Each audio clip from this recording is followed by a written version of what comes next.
So hi, I'm really glad to be here. My name's Roger, and I am from Horry County. You guys might be saying, Horry County, that's those crazy people down there on the beach. You're not wrong. Probably crazy in a lot of different ways. Anyway, I'm really glad to be here. Some of the stuff that you guys are doing is just phenomenal. I would like to give a little bit of a plug for the film that Larry and a few other people talked about. It's called The Sound of Freedom. If you don't know anything about it, I'm going to just take 10 seconds to just kind of pitch the film. So Jim Caviezel is the actor. I forget the name of the director, but he's a fantastic guy. Jim Caviezel worked with I can't think of his name. Mel Gibson. Thank you. And The Passion of Christ. Both of them were just totally banned from Hollywood. I mean, Jim Caviezel is a really fantastic actor. So he's yet again trying his best to go against the Hollywood community, being a part of this film.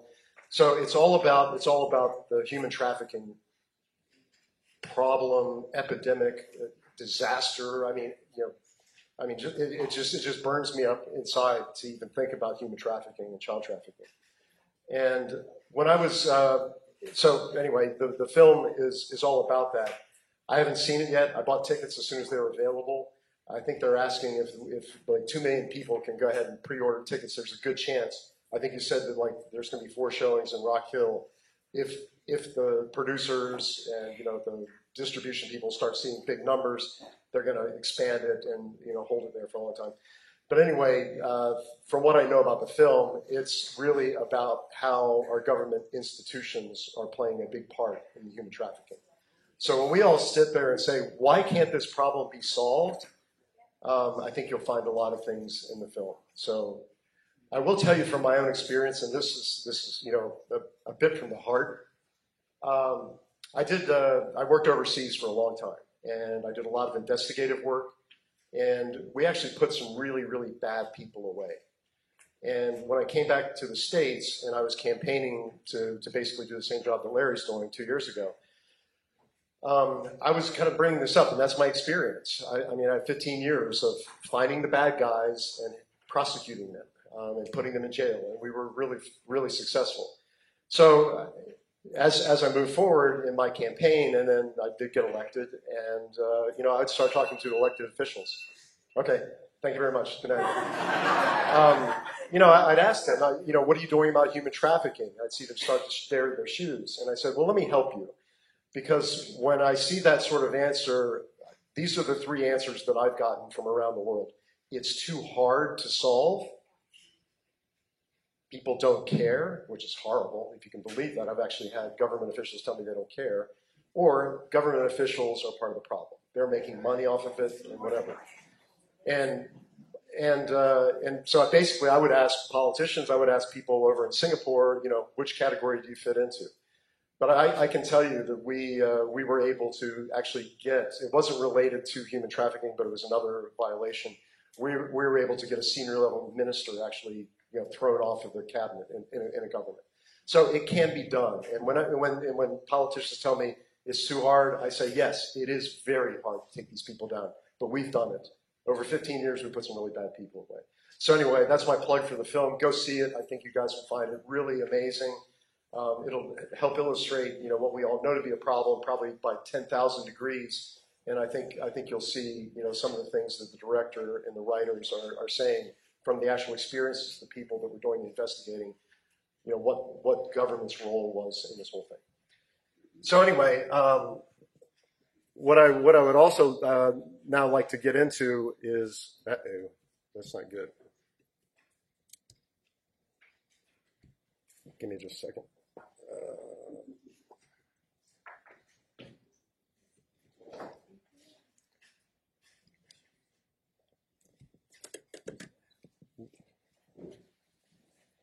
It's back. Okay.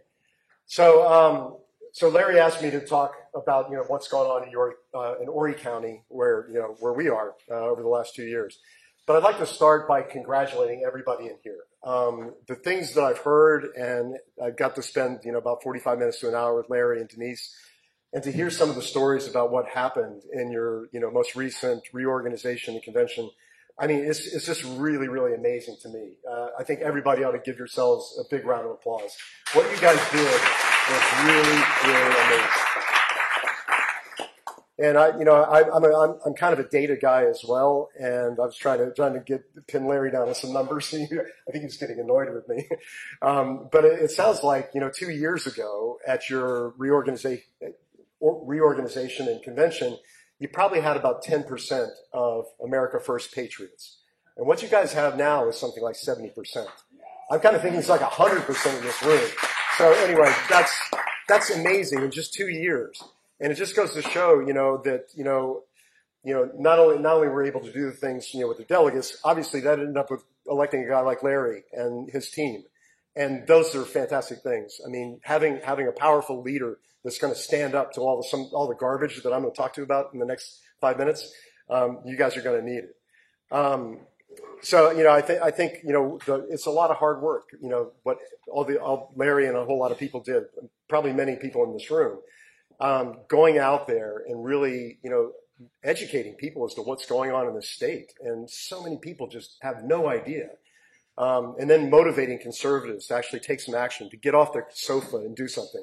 I get so annoyed with people, sitting on their sofa yelling at Fox News instead of getting out and coming to a meeting like this, or saying, hey, we're going to have a protest, like what, was just mentioned on the library. Get out there, make your voice heard. It's good stuff. And, at the end of the day, it's all about motivating us as conservatives to take back our state. And right now, I think we know what it is, and I won't spend too much time because I think but I will get into some of the details. I mean, what we have is we have a political machine in the state. There's no other way to call it. Drew McKissick, it's a political machine.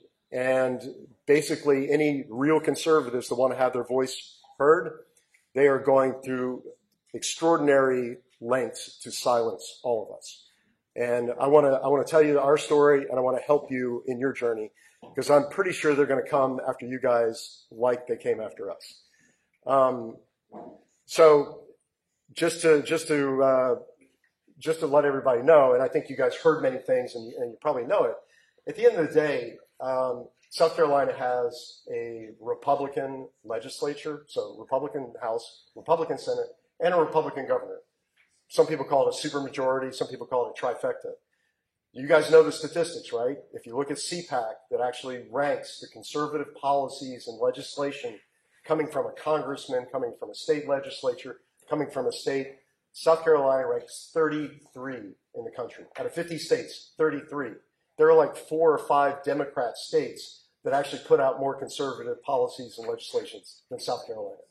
So when I say there's a political machine, that's the effect of all this. When you say, why can't this bill be passed? Why can't we have equal rights for unborn? You got a lot of people that are sitting in office at the State House. You got a lot of people, sitting up in Washington, that are the same way. And that's what it's all about. And what we have to do, and I hope this is your mission. And I think as I've been going through this the last 2 years, I've found so many great people that really, want to see the same things, have seen the same problems. So my word of hope is, I think we're all in this together. We may all go down together, but I'm not ready to go right now, and I'm still willing to fight. So that's what we have, and what I'm going to get through now, and I don't want to spend too much time. Spending time on the past is really, it sounds like sour grapes in some cases, and it's not going to be that helpful. But I need to take you through a little of the details of what happened to us, because I want you to be on the lookout for these things. And I think Larry tell me who was holding the meeting the same time as tonight or the last meeting? Tonight. And her name? Margaret Blackwell. Margaret Blackwell. So that's your first sign that the establishment is pushing back against Larry, his team, and all of you. They did the same things to us in Horry County. We had our reorganization convention in 2021. I and Vice Chairman and State EC, all America First, we got elected. We surprised the living daylights out of them, let's say. Then as things turned into the state convention, I think it was us, Greenville, and maybe 1 or 2 other counties that didn't go for Drew McKissick. Okay, you can say you don't like Linwood, you love Linwood, doesn't really matter. I think everybody was trying to coalesce to try and get Drew McKissick out. That didn't happen. So Drew McKissick back in power in 2021. And so what happened in about July, so let's say conventions like in May, just like May of this year, 2 years later, unbeknownst to any of us, we're trying to pull the party together. We're doing a lot of things Larry's doing, trying to get websites together, trying to get information from the people who ran the party before, not getting a whole lot of help, as you might imagine. And what was happening in the background was a group of people, actually the guy that lost to me for the chair position, and some other political operatives, let's say. They put together a shadow group. They called themselves the GOP Pirates. And they actually put together documents, and we actually got all those because we did have a whistleblower that finally had enough after a year and said, "What you guys are doing is wrong." Actually, what Roger and the Horry County Republican Party is doing is a good thing. So we've kind of exposed them, but unfortunately, well, I'll get into some of the other things in just a minute. So while this was all going on, we're out there trying to do our stuff. We held rallies. We had a lot of fundraisers, marches, protests, resolutions, same stuff you're doing, really making some good impact at county council. We actually got a resolution through to investigate some of the irregularities in the election. So we did some good stuff on election integrity as well. And I don't think anybody had even thought about doing that. So it's kind of cool. I'll kind of skip through that. So then that kind of takes us to July of this year. I'm a little bit of a, I guess I could say a loudmouth. I don't know. But anyway, we got to a reconvening of the state convention. This was in July, end of July last year. I don't know if did anybody go to that convention in Columbia? It was kind of bogus. And, me and like 3 or 4 other people that were at the original meeting where they said they were going to reconvene the convention, we were like, we don't even think they took a vote. I mean, so I made a motion right at the beginning, basically challenging the validity of that reconvening and saying, asking if it was done properly. I just got destroyed. I mean, they actually condemned me in a state executive committee meeting. So things started to spiral off. I think we had a lot of our people in our party that were kind of, just getting worn down from getting beaten because we were getting it from every angle. The other thing that I probably should tell you, and this is great, and I hope you keep it this way, our first year of executive committee meetings like this were wars. I mean, if you can imagine, any of the stuff you see like on Judge Judy, that's nothing compared to our meetings. I mean, people screaming at each other. I mean, I'm up there trying to be a parliamentarian, sort of proper sort of person, and I'm telling people, take him out. I mean, he violated, he basically spoke about being, he was rude as well, but he wasn't recognized by the chair, so we were throwing people out. It was horrible, but that was intentional. They wanted to disrupt anything that we were doing, so they were weaponizing Robert's rules. And if you're even halfway decent in Robert's rules, you can start making motions of privilege and point of orders, and we actually had to throw one guy out because he made a point of order during the invocation. I said, "I'm sorry, you're out. You don't even get 3. You're out." So that was the kind of background. So our people had gotten kind of worn down, and so anyway, I got condemned. Not even sure what that means. So then in like mid-September, it was kind of clear that we were not getting anywhere, and our guys were getting tired. It was getting close to time to start reorganization. So I basically resigned. And what I did was I gave, and I didn't even talk about all the lawsuits, but anyway, that's yet another one. We actually have a really good video, and if you want, I'll get Larry to post the video. You guys can watch. Get as much detail as you want. So anyway, what I did when I resigned, I said, so this was like mid-September, and I put an effective date at the end of September. And then what happened over the next couple of weeks, I started getting calls from so many people, not only in our party, in our county, but from across the state, saying, "Roger, we think what you're doing is a really good thing. We need you to keep fighting. Is there any way you would consider, rescinding your resignation?" And I kind of thought about it and prayed a lot, and so I did. So I came back, like 4 days before, and I said, basically, I rescind my resignation. The whole place went ballistic. I mean, the people that hate us, whatever. Our guys are like, cheering and things like that. So from that point on, it's been a real fight. Our people, loyal supporters, We're still meeting every month. We actually, we have quorum. We pass resolutions, and we actually made a motion. We had a motion that was voted in that we would suspend actual reorganization and our county convention pending this matter to be resolved in court. So that's kind of where we are today. But the fight keeps going. I will continue the fight. We consider ourselves the duly elected Republican Party of Horry County. And again, I'm telling you all these things. I don't want to waste your time. Obviously, I'll ask any more questions. I want to keep it kind of high level. But these things can happen here. Again, you guys have gone from a nice little quiet county that shows up once every 3 months at the state EC meeting. Yeah, they vote, with Drew McKissick and everything. You guys, I think it's great you guys got a resolution through that group. They're generally not going to be on your side. They don't like Larry. They don't like you. And I think, the stuff that you're already starting to see is probably going to escalate a bit like us. I'll give you a couple of other quick highlights. So this Road Pirate Group, they were actually meeting with Pam Everett, the lieutenant governor. So this was not just a few people, saying, well, we don't like these guys. They came and they won the election and we're out. This was a well-orchestrated thing. And then you look at, some serious stuff. As the year progressed, then you're in the primary season in 2022. We were never consulted by the state party. There were all kinds of fundraisers for all kinds of officials. We were not invited. We weren't even consulted on any of this stuff. So we chose to go our own way. We were doing some really cool charitable stuff, and I can answer any questions along the way. But we try to do some stuff that's fundraising, but we always try to have a charitable element. Sometimes we've done it like 3 times. We actually, like 5 of us, go in front of a grocery store, and we have like 3 charities that are, kind of food shelters. And we just, we don't even have our party sign up. If I end up finding a conservative, I end up talking to them and, kind of bringing them in the party. But we just sit out there and say, hey, we're collecting food for a food shelter. Would you mind throwing a few things in your basket? So in 2 days, we've done it 3 times, 4 times. We end up with 5 dump trucks loads of food. You can't even imagine when we show up.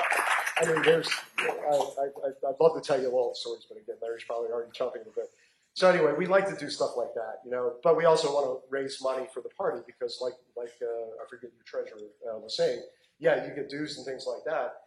So, we've done a couple of big events. We actually had General Michael Flynn right before the elections, before the primaries in May of just about a year ago. And, the expenses were amazing, not only for the venue, but we actually went on TV. Yeah, if you guys want, I'll send the video, whatever, if you guys want to see the videos on TV. It's me, so it's probably pretty boring for you. And, but anyway, spend money on TV, spend money on radio, the venue, food, everything like that. And still, with all the expenses, I think it was probably $25,000 in expenses, we still made $10,000 for the party. So it can be done. Having General Michael Flynn was great. But you don't even need a big name like that sometimes. And, I think you guys have a lot of patriots out here. And that's kind of one of the messages I want to leave with you. Keep going.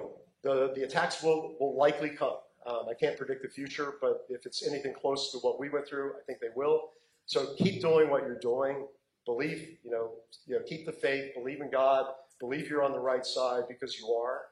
And, get out there. Even if you lose in that state executive committee, because we're overwhelmed by the establishment, you can win in the court of public opinion. And people in this county start seeing the charitable stuff you guys are doing, the resolutions you're putting out there. That's going to go a long way to help you guys bring more in so that you have 90% American patriots this time 2 years from now. So anyway, I'll take some questions, and that was it. And I hope you found it somewhat interesting. But I'm with you. I'm praying for you. And anything you guys need, I'll be glad to help. Thanks.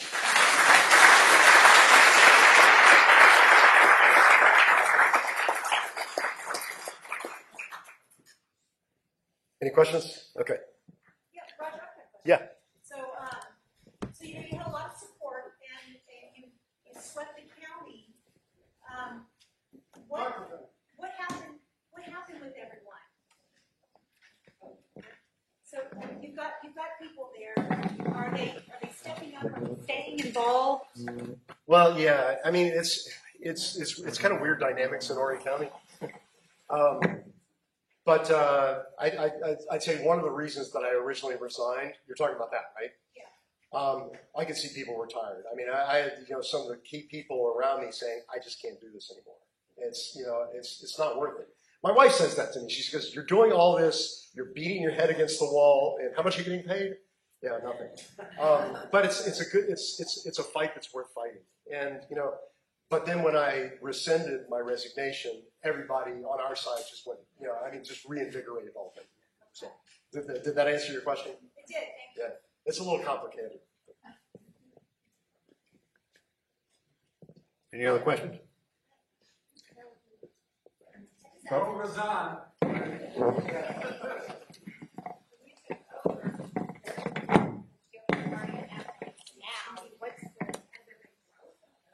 Yeah.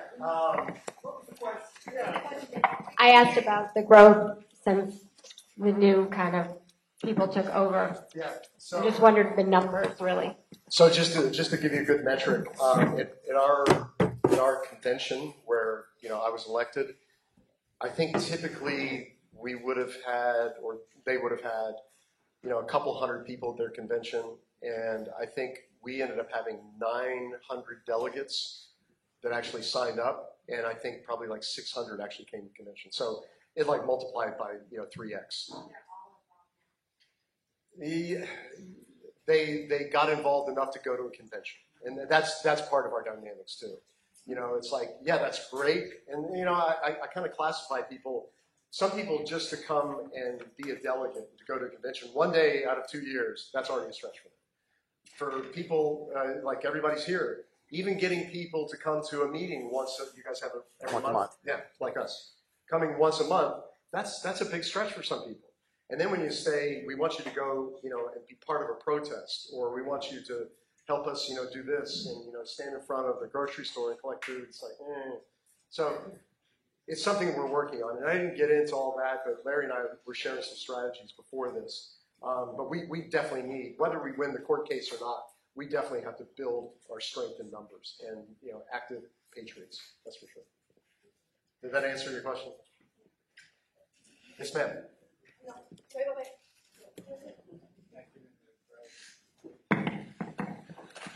Sorry if I talk so fast.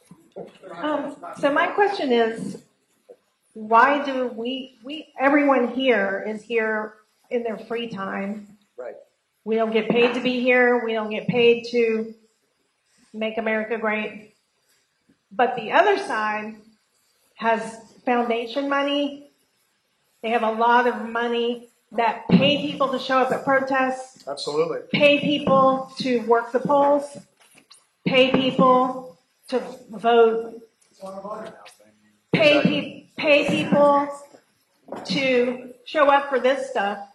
They're paid activists. So why don't we do that? Yeah, I think it's a great question, but I think it goes back to strategically looking at what you guys want to do. If you want to say we're going to go out there, we're going to have 4 events a year, try to raise, like let's say 50 grand. I think that's the kind of you're probably going to need 10 grand, 20 grand, something like that. You could do that. I also think and they don't have to be mutually exclusive, but I think if we came this close to unseating a big part of the political machine a month ago. Yeah. I think Drew McKissick, got like 14 votes above what he needed to go into a runoff. So it's happening. It's happening. And yeah, I think it's a good idea. I think you need to be doing both though. I really do. I think we can win in the ballot box. And it's really all the things that we talked about. It's about finding the other people in the county. You guys have done an amazing job. Now, really hard work, the tougher ones to find. We've even gone around driving in neighborhoods looking for Trump flags and said, knock on the door and say, would you be interested in hearing about the Republican Party of Horry County? And that's that. A lot of people, and not everybody's going to want to jump up. They're not even going to want to come to a meeting. But you got to start with something big and narrow it down and get some really hardcore patriots like everybody I see in here tonight. Very cool. Very cool. Okay, I've taken enough of your time. Thank you.